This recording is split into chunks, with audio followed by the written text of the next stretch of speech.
34. Aceite-se. Um dia eu estava numa floresta. Era a estação das chuvas e as árvores pareciam cheias de alegria. Perguntei aos meus companheiros: veem como as árvores são felizes? E por quê? Porque elas se tornaram o que realmente foram feitas para ser. Se a árvore deseja se tornar algo além do potencial da sua semente, não haveria muita felicidade na floresta.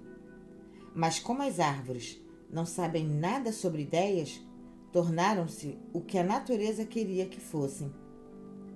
A satisfação está onde o que acontece está de acordo com a própria forma e a própria natureza. O homem está na miséria porque está contra si mesmo.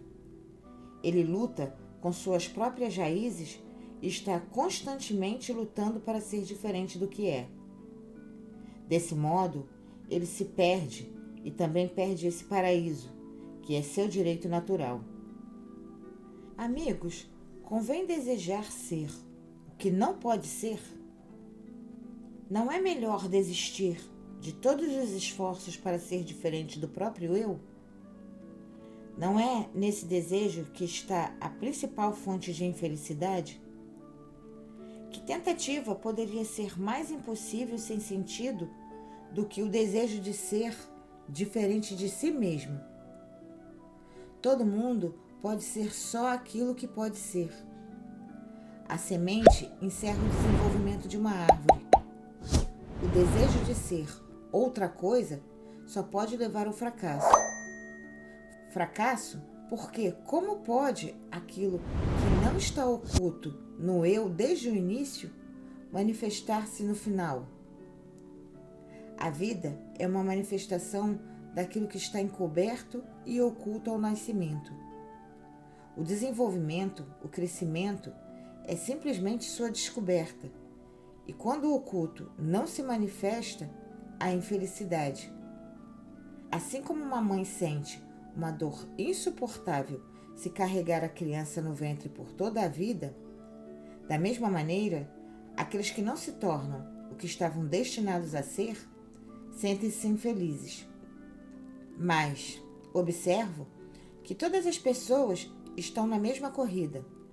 Todo mundo quer ser o que não é, e assim ninguém nunca pode ter sucesso. Qual é o resultado final? O resultado é que as pessoas não se tornam o que poderiam ser. Como não se tornam o que não podem ser, também são privadas do que sonharam que poderiam se tornar. O rei de uma tribo foi pela primeira vez a uma cidade grande. Ele queria ser fotógrafo. Foi levado então a um estúdio. O fotógrafo tinha uma placa no seu portão na qual estava escrito: seja fotografado como quiser. Assim como você é, 10 rúpias. Como você pensa que é, 15 rúpias. Como você quer se apresentar aos outros, 20 rúpias. Como você gostaria de ser, 25 rúpias.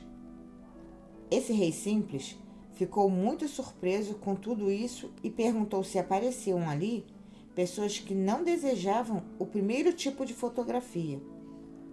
Disseram-lhe que ainda não tinha aparecido na loja uma pessoa que quisesse o primeiro tipo de fotografia. Posso perguntar o tipo de fotografia que você gostaria de obter desse fotógrafo? O que sua mente diz? No fundo, você não preferia o último tipo de fotografia? É diferente se você não tem dinheiro suficiente.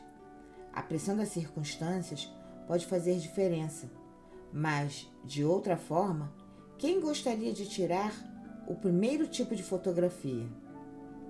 Mas aquele rei tolo quis o primeiro tipo de fotografia e disse: eu vim aqui para tirar uma fotografia minha e não de outra pessoa. Uma placa parecida fica pendurada o tempo todo na porta da vida. Deus pendurou lá bem antes de fazer o homem. Toda a hipocrisia deste mundo nasce do desejo de ser diferente do que se é. Quando alguém não consegue ser diferente do que é, tenta parecer diferente.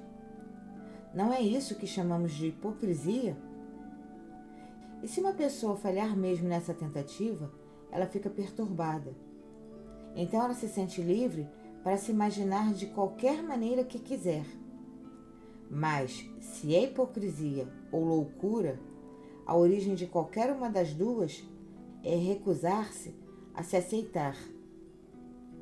O primeiro sintoma de uma pessoa saudável é aceitar seu próprio eu. Ela nasceu para que uma foto de si mesma fosse feita, e não a foto de alguém que ela não é.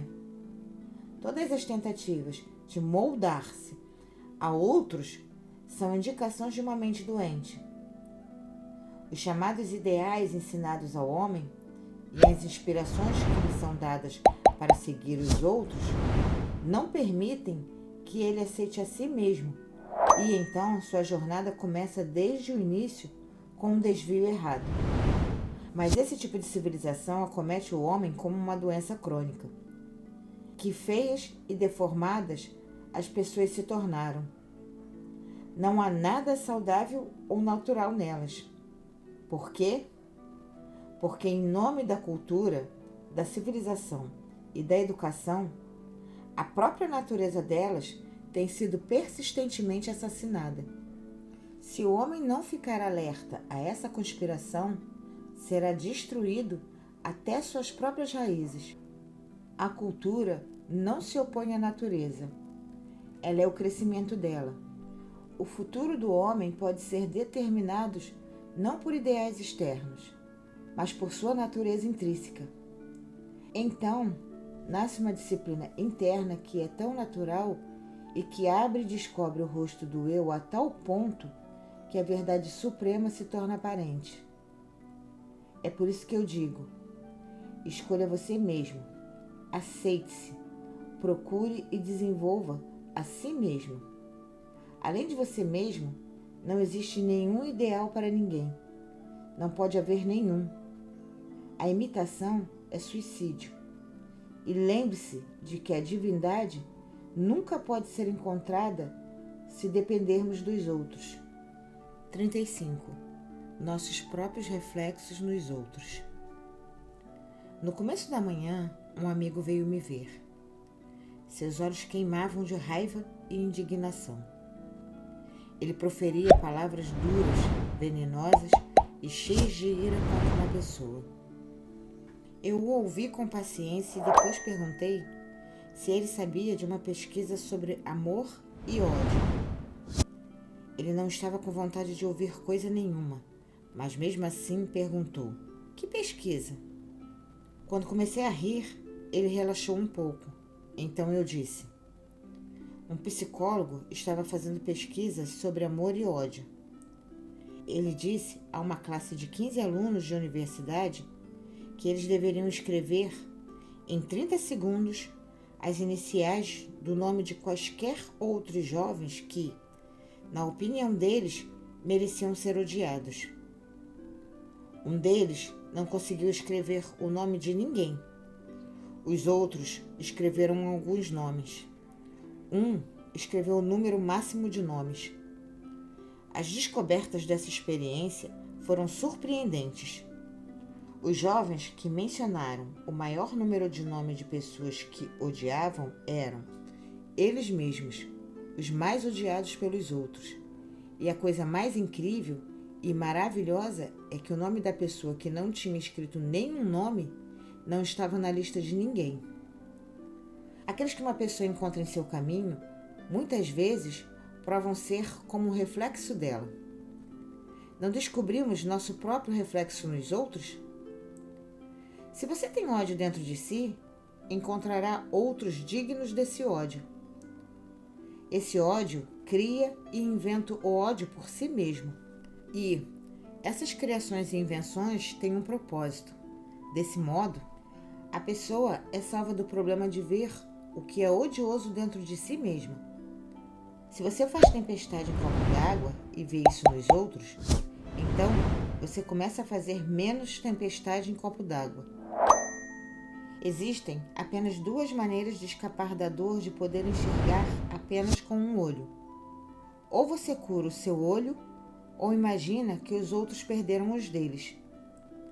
Certamente, o último caminho parece mais fácil, porque desse jeito você não precisa fazer nada, basta imaginar.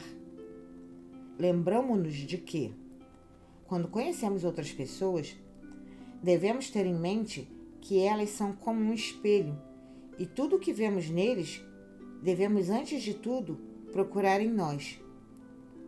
Dessa maneira, no espelho das interações do dia a dia, a pessoa fica ocupada buscando a si mesma. Fugir do mundo e de suas interações não é apenas uma atitude covarde, mas também inútil. O certo é usar essas interações para buscar a si mesmo. Sem essas interações, é tão impossível descobrir a si mesmo quanto é ver o próprio rosto sem um espelho. Na forma dos outros, continuamos constantemente nos encontrando. O coração que está cheio de amor vê o amor em todo mundo. Em última análise, a culminação dessa experiência leva você a ficar cara a cara com o divino. Neste mundo, há pessoas que vivem no inferno e há pessoas que vivem no céu. A principal fonte de dor e prazer, de inferno e céu, está dentro de nós. E tudo o que está dentro de nós é projetado na tela externa. São os olhos do homem que não veem nada além da morte entre as coisas deste mundo. São também os olhos do homem que contemplam a beleza eterna e a música do divino neste universo. Portanto, o que surge do lado de fora não é o eterno núcleo da vida, mas sim o que está dentro de nós. Aqueles que têm olhos constantemente voltados para essa verdade se tornam livres das coisas externas e se aquietam na sua interioridade. Aqueles que têm isso sempre em mente, no prazer e na dor, no ódio e no amor, com o amigo e o inimigo, descobre, por fim, que não existe nem prazer nem dor, nem inimigo nem amigo, apenas o eu. Eu sou meu próprio inimigo e eu sou o meu próprio amigo.